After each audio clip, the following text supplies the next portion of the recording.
nagbabalik po ang Remix Report. Tapos na 10-9-8. Ito na ang news number 7. Tara, panoorin natin. 7. Para sa number 7 na pinakamainit na balita nitong linggo, wedding bombing. Matapos ang bombahan na naganap sa isang kasal sa Zamboanga City kung saan 3 ang namatay at 27 ang sugatan, nahuli na ang suspect na sinasabing di umano ay miyembro ng Abu Sayyaf.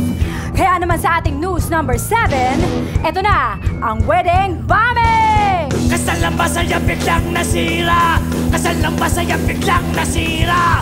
Kasal lang ba sa'yo biglang nasira? Kasal lang ba sa'yo biglang nasira? Sa hotel sa Zamboanga, ang tinira ng sambomba. Isang silid ang sumabog, TNT ay kumabog. Militar nagsususpecha, Abu Sayyaf ang may sala. 2 naging bombahan, isa napigilan sa basilan. Kasal lang ba sa'yo biglang nasira? Kasal lang ba sa'yo biglang nasira?